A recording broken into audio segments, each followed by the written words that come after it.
यत्र न पूर्वे पितरपर्युः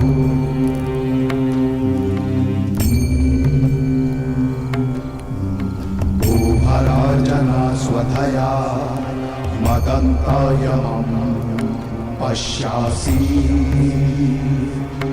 वरुणं च दिवम्। ये सब क्यों हुआ सखा? सहस्त्रों काल के गाल में समा गए। ये क्या हो रहा है केशव? तुम एक क्षत्रिय परिवार में जन्मी हो याज्ञसेनी और युद्ध के परिणामों से भली भांति अवगत हो। तुम स्वयं युद्ध कांक्षी हो, तो फिर ये पीड़ा क्यों? क्योंकि ये अनुमान नहीं था केशव कि अपनों की मृत्यु इतनी पीड़ादायिनी होगी। आज उत्तर वीर गति को प्राप्त हुए, कल कोई और होगा। मन बहुत विचलित हो रहा है सखा। जब भी मैं अपने पुत्रों का या आर्य पांडवों का मुख देखती हूँ, मुझे एक भय समा जाता है मन में कि कहीं। तुम ये मत भूलो सखी कि ये युद्ध केवल तुम्हारे अपमान, केवल पांडवों के साथ हुए अन्याय के प्रतिशोध के लिए नहीं हो रहा है। ये युद्ध धर्म की पुनः स्थापना के लिए हो रहा है, अधर्म के नाश के लिए हो रहा है। और धर्म की स्थापना के लिए वीरों को अपने प्राणों की आहुति देनी पड़ती है सखी।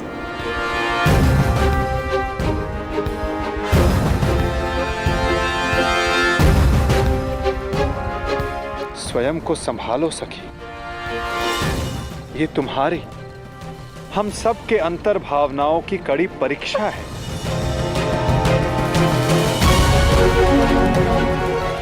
और इस युद्ध में हानि केवल हमें नहीं हुई है, अभी तो इस युद्ध में अनेकों की आहुति देना शेष है सखी। कोई और भी है जिसे अति शीघ्र इस पीड़ा का वहन करना शेष है।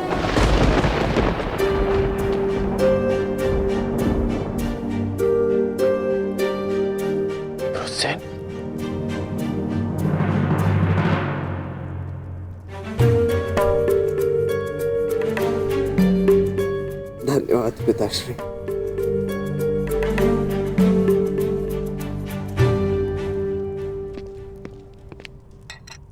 कहीं मेरे इस घाव को मेरी दुर्बलता तो नहीं समझ बैठे हैं ना आप पिताश्री? मैं एक योद्धा हूं और युद्ध में योद्धा को घाव लगना गर्व की बात है। इस महायुद्ध में ये घाव मेरे लिए एक उपहार की भांति है।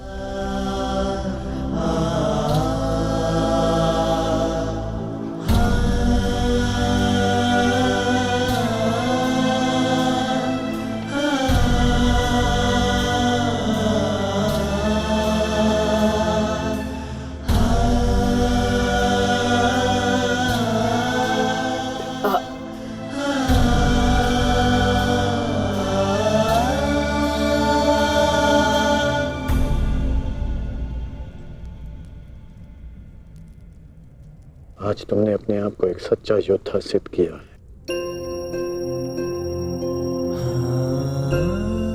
मुझे तुम पर गर्व है। कल्याण हो तुम्हारा पुत्र। अब तुम्हें विश्राम की आवश्यकता है। विश्राम करोगे तो यह घाव जल्द ठीक हो जाएगा।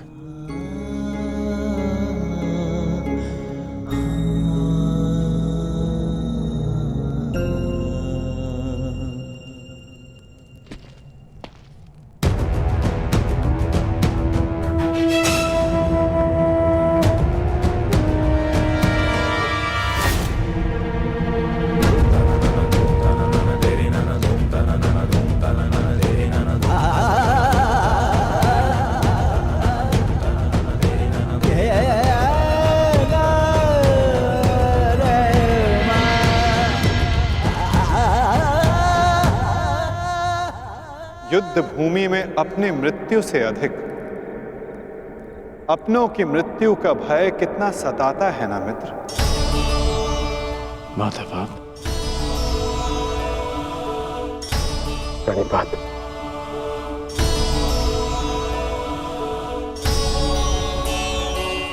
परंतु आप यहां कैसे? मैं तुम्हें यह बताने आया था कि तुम्हारा पुत्र आज इस युद्ध में बड़ी वीरता से लड़ा मित्र। तुम्हारे पुत्र ने महाभारत के प्रथम दिन को अविस्मरणीय बना दिया। वृषसेन के घायल होने के पश्चात भी उसने अर्जुन को युद्ध भूमि में तुम्हारी अनुपस्थिति का भान नहीं होने दिया।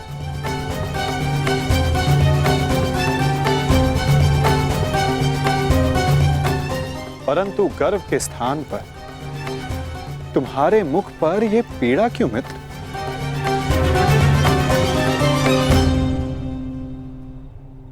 गर्व है, गर्व है माधव। परंतु ऐसा क्यों होता है कि मैं स्वयं के शरीर पर सहस्त्र बाण सह सकता हूं। मैंने बिना संकोच किए अपने कवच और कुंडल दान कर दिए। मैं ये सब पीड़ा सहने में सक्षम हूं। एक योद्धा होने के नाते मैं युद्ध के सभी नियमों से अवगत हूं। परंतु वृषसेन को लगे बाण, उसकी मृत्यु का भय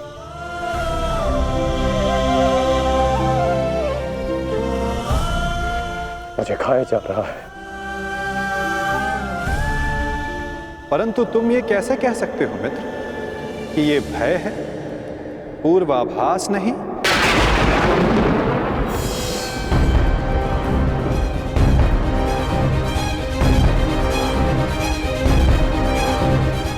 पूर्वाभास? आप क्या कहना चाहते हैं? एक योद्धा को विजय की आशा अवश्य होती है, परंतु उसे परिणाम का पूर्वाभास भी होना चाहिए। आज युद्ध में जो हमारे साथ खड़ा था, कल उसका स्थान कोई और ले लेगा और उसके पश्चात कोई और। ये युद्ध है मित्र, इसे बदला नहीं जा सकता। बलिदान मांगना युद्ध की नियति है मित्र। मैं समझता हूं जो आप कह रहे हैं,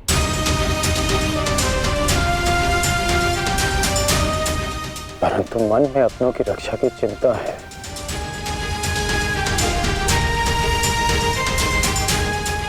कैसे करेंगे अपनों की रक्षा?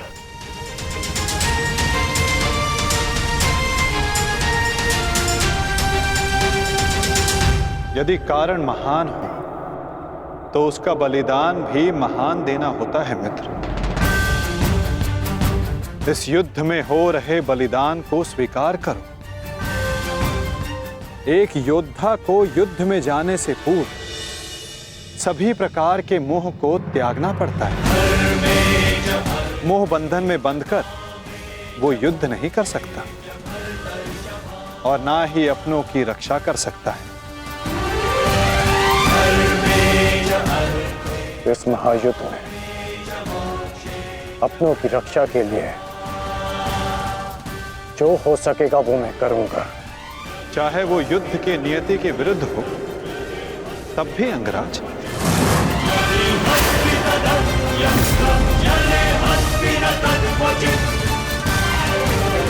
उत्तर दो अंगराज, क्या तुम ऐसा कर पाओगे?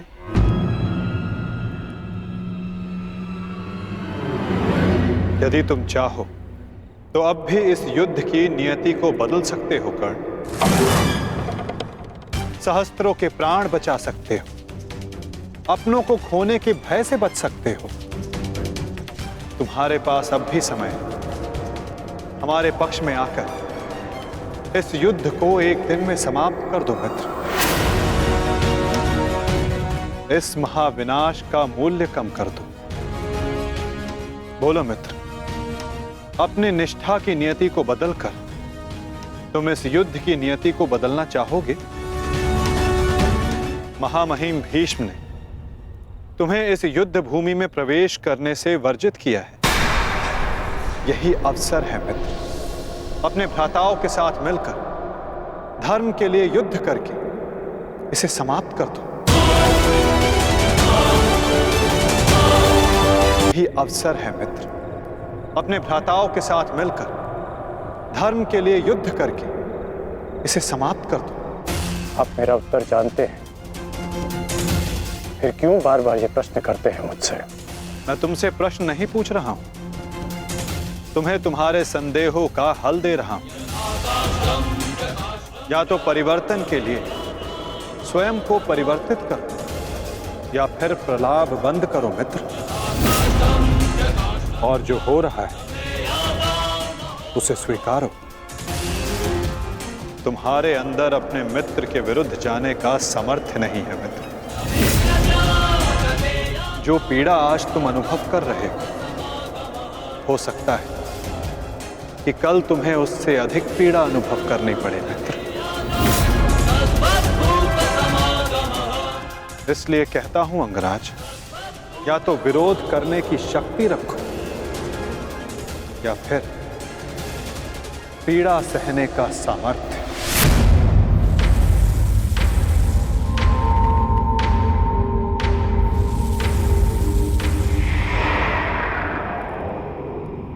एक बात और थी मित्र, सोचा कि तुम्हें उसका ज्ञात होना चाहिए। आज मैंने अर्जुन को महाज्ञान दिया, उसे अपने विश्व रूप के दर्शन करवाए। ये जानकर तुम्हें बुरा तो नहीं लगा ना?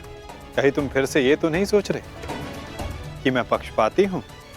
आप पक्षपाती तब होते जब आप अर्जुन को अपना विराट रूप नहीं दिखाते। आपने मुझे अपने विराट रूप का साक्षी बनने की अनुमति दी। मुझे पूर्ण विश्वास था केशव कि एक ना एक दिन आप अर्जुन को अपना विराट रूप अवश्य दिखाएंगे। आपको लेकर किसी और के मन में शंका हो सकती है, परंतु मेरे नहीं।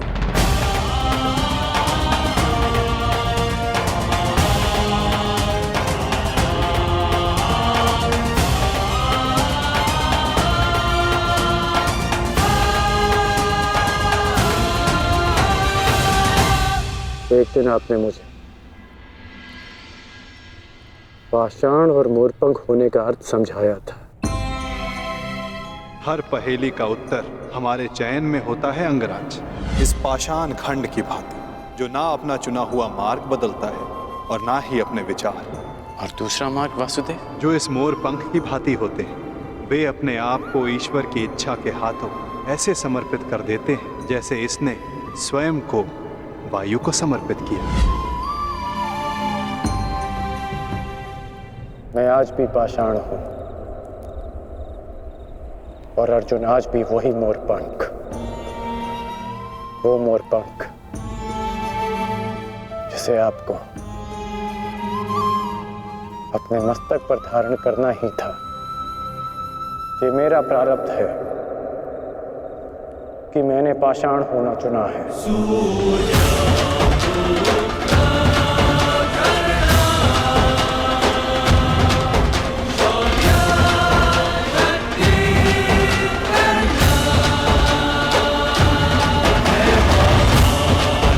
प्रणिपात केशव। कल्याण वस्तु मित्र।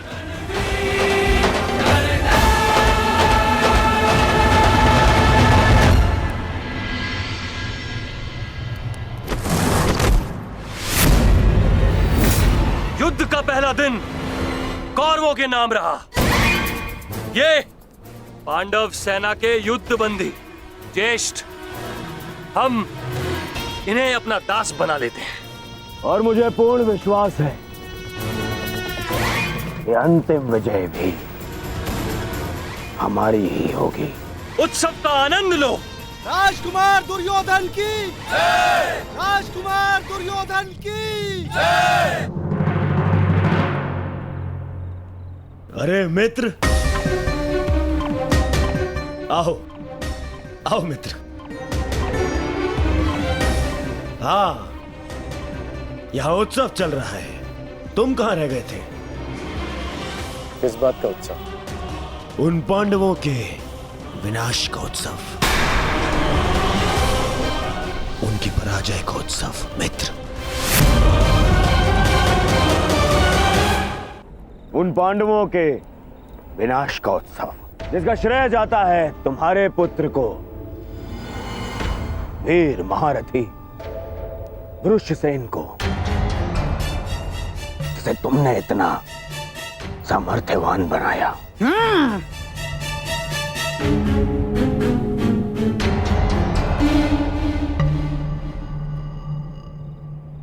ये तो अवश्य उत्सव बनाने की बात है।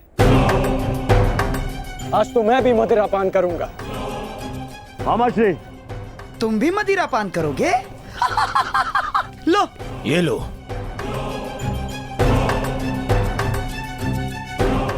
ये उत्सव पांडवों के विनाश के नाम। विनाश के नाम। मित्र, मैं इस युद्ध में उपस्थित नहीं था। क्या तुम मुझे बता सकते हो कि पांडवों की सेना में कितने हताहत हुए? पूरी एक औक्षणी सेना और साथ साथ उस मूर्ख बालक उत्तर का भी अंत किया आज हमने। विराट के छल का प्रतिशोध लिया हमने। उत्तम, अति उत्तम दुशासन।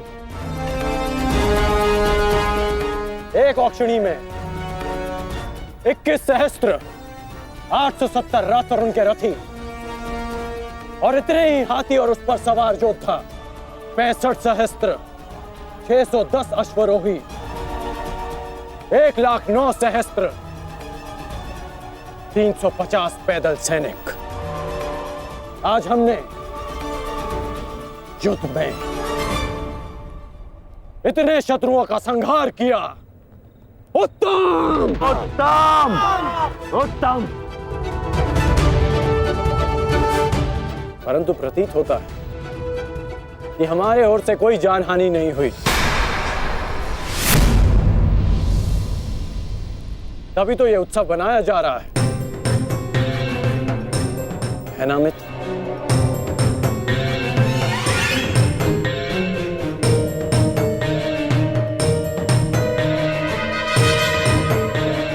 नहीं मित्र, हमारी ओर भी लगभग आधी अक्षौणी सेना की हानि हुई है। अर्थात सहस्त्र सैनिक, महारथी, अश्वरोही हमारी ओर से भी मारे गए। अब इनके परिवार का ध्यान रखने वाला कोई नहीं रहा। इनके वृद्ध माता पिता, विधवा स्त्रियों, अनाथ बच्चों की रक्षा करने वाला कोई नहीं बचा। ये तो अवश्य उत्सव बनाने की बात है। उत्सव!